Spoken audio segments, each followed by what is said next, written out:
Good morning बच्चों। मैं BL Agarwal आज आपको इस लेक्चर में फिनेंशियल अकाउंटिंग का एक chapter conversion of partnership into company या एक्विजिशन ऑफ बिजनेस का एक प्रॉब्लम डिस्कस करके समझाने का कोशिश करूंगा।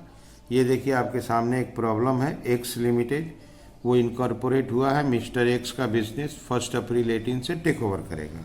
ये सोल प्रोप्राइटर है तो ये उसका कैपिटल दिया था, ये लोन है और एक क्रेडिटर है, इधर देखिए डेटर है। स्टॉक, फर्नीचर, प्लांट और बिल्डिंग ये 3 फिक्स्ड एसेट है और ये करेंट एसेट है। Okay, company took over the business. हम लोग फिक्स्ड एसेट को 10% डाउन कर देंगे, 90% वैल्यू में लेंगे। यहाँ ये जो वैल्यू है इसको 10% रिड्यूस कर देंगे। स्टॉक का वैल्यू डायरेक्ट बोल दिया 56 में टेक ओवर करेंगे। Company would realise trade debtor and paid creditor for a commission of 3% on debtor, 2% on amount paid to creditor। Company जो है एक्स लिमिटेड मिस्टर एक्स का डेटर क्रेडिटर को took over नहीं करेगा, बट डेटर से collection और creditor को payment देने का वर्क कंडक्ट कर देगा। That is as an agent debtor से कलेक्शन कर देगा, क्रेडिटर को पैसा दे देगा। डेटर के कलेक्शन के ऊपर 3% कमीशन चार्ज करेगा, क्रेडिटर के पेमेंट पे 2% कमीशन चार्ज करेगा। यहाँ देखिए डेटर से आया 1,90,000, ठीक है। क्रेडिटर को पेमेंट दिया गया 340, बेसिक पेमेंट दिया गया है। इसके बाद बोला बैंक ओवरड्राफ्ट पैसा नहीं हो तो बैंक ओवरड्राफ्ट अरेंज कर देंगे। ये जो लोन क्रेडिटर था उसको हम लोग 12% प्रीफरेंस शेयर दे देंगे एट पार। सारा काम करने के बाद after realisation of debt and payment to liability जो मिस्टर एक्स को ड्यू रहेगा उसको हम लोग डिस्चार्ज कर देंगे। 35,000 शेयर दे देंगे 10 रुपया वाला एट पार। 3.5 लाख रुपया का शेयर दे देंगे और कुछ हिसाब बचता है तो उसको कैश दे देना। तो ये क्वेश्चन हुआ कन्वर्सन ऑफ पार्टनरशिप या प्रोप्राइटरशिप इनटू कंपनी का, लेकिन उसमें टॉपिक हुआ कि डेटर एंड क्रेडिटर को परचेजिंग कंपनी टेक ओवर नहीं करेगा, बट उसका कलेक्शन एंड पेमेंट का वर्क कंडक्ट कर देगा as an agent. Debtor collection पे कमीशन लेगा, क्रेडिटर पेमेंट पे कमीशन लेगा, ठीक है। यहाँ देखिए बोला है परचेज कंसिडरेशन निकालिए और जर्नल एंट्री कर दीजिए, ठीक है। चलिए इसको सोल्व करके देख। सबसे पहले वर्किंग करते हैं। Computation of purchase consideration. Computation of purchase consideration बोला है फिक्स्ड एसेट्स 90% पे, तो लैंड एंड बिल्डिंग का वैल्यू 8 लाख रुपया है तो उसको 10% डाउन कर देंगे 720। प्लांट एंड मशीनरी का वैल्यू 2,80,000 है, 280 है तो 10% डाउन कर देंगे 252। 28,000 कम कर देंगे 252। फर्नीचर का वैल्यू 1 लाख रुपया, 10% डाउन कर देंगे 90,000। स्टॉक बोल दिया डायरेक्ट 56,000। इसको प्लस करेंगे लेस लोन 6 लाख रुपया का है। अब ये आ जाएगा आपका परचेज कंसिडरेशन। ओके,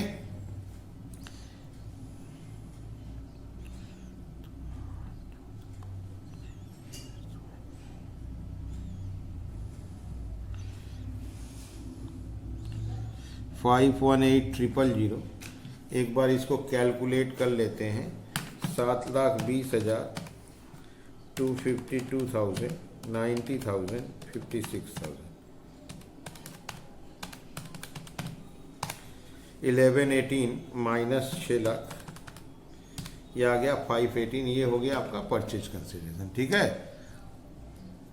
बिल्डिंग का दाम 10%, मशीन का 10%, फर्नीचर का 10% रिड्यूस कर दिए। स्टॉक 56 बोला था और लोन 6 लाख रुपया का टेक ओवर किए, 518 आ गया परचेज कंसिडरेशन। अब चलिए इसका जर्नल एंट्री करते हैं। ये रख दिया आपके सामने in the books of X limited. पहला हम लोग एंट्री करेंगे business purchase account debit to mister X account. हम लोग मिस्टर एक्स का बिजनेस एक्वायर किए हैं, इसलिए मिस्टर एक्स लिख दिए वेंडर के जगह में। Being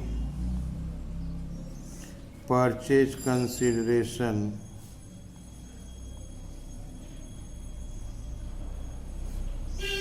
due on conversion of business. Okay, तो हम लोग उसका बिजनेस एक्वायर कर लेंगे 518 पे।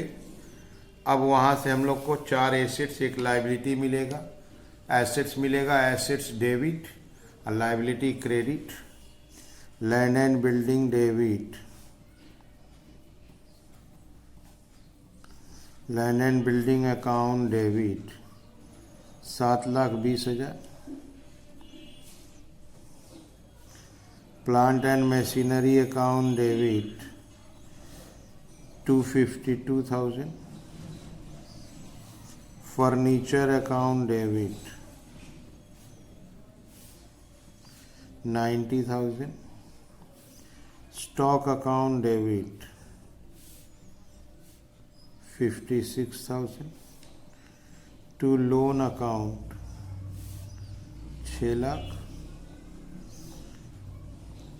To business purchase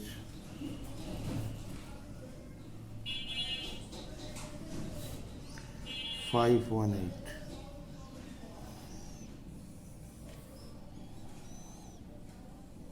Being sundry assets and liabilities taken over at agreed value। Okay, तो हम लोग बिजनेस के अगेंस्ट में कुछ एसेट्स लाइबिलिटी को टेक ओवर करना था, उसका एंट्री करती। हम लोग डेटर को टुक ओवर नहीं किए हैं, लेकिन डेटर से कलेक्शन कर दिए हैं। डेटर का कलेक्शन है 1,90,000। तो हम लोग मिस्टर एक्स के बिहाफ में कलेक्शन किए हैं। तो bank account debit 1,90,000 to mister X account. Being amount collected from debtor on behalf of mister X. हम लोग मिस्टर एक्स के बिहाफ में डेटर से 1,90,000 कलेक्शन किए हैं और 3,40,000 क्रेडिटर को पे किए हैं। इसी एंट्री का उल्टा कर देंगे। Mister X account debit 340 to bank account 340। Being amount paid to creditor on behalf of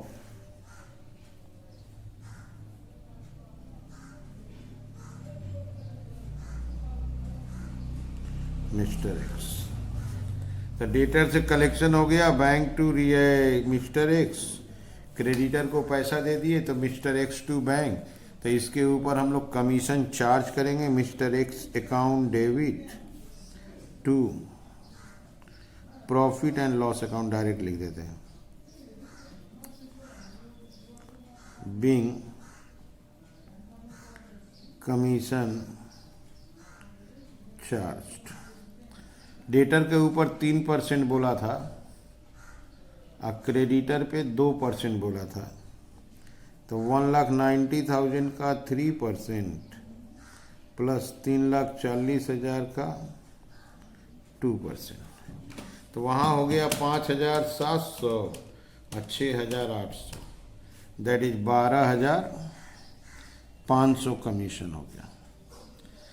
तो हम लोग बिजनेस एक्वायर किए थे, डेटर क्रेडिटर को टेक ओवर नहीं किए थे। डेटर से कलेक्शन हो गया और क्रेडिटर को पेमेंट कर दिया। ओके, तो ये देख लीजिए, सबसे पहले हम लोग परचेज कंसिडरेशन ड्यू किए, एसेट्स लायबिलिटी टेक ओवर कर लिए हैं, डेटर से कलेक्शन हो गया, क्रेडिटर को पेमेंट हो गया, उसके अगेंस्ट में कमीशन हो गया। क्वेश्चन में बोला था वो जो लोन था, उस लोन को,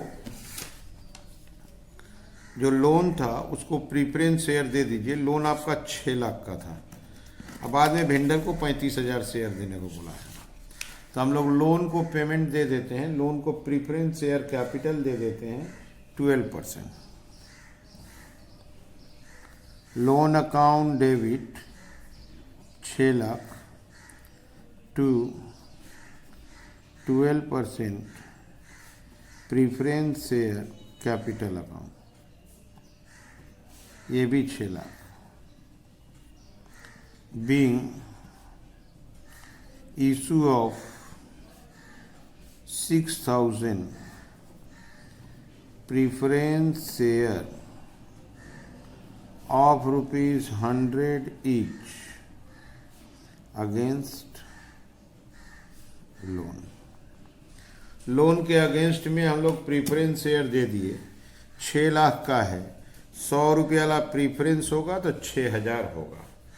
अब वो जो मिस्टर एक्स हैं, mister X account debit to equity share capital, इनको बोला है 35,000 शेयर दे दीजिएगा तो 3.5 लाख, और थोड़ा सा हिसाब जो बचेगा वो बैंक में दे दीजिएगा। तो सबसे पहले ये जानना होगा मिस्टर एक्स का अमाउंट कितना क्रेडिट है। वहाँ देखिए सबसे पहले क्रेडिट है 518, ओके। उसके बाद यहाँ देखिए 1,90,000 क्रेडिट है,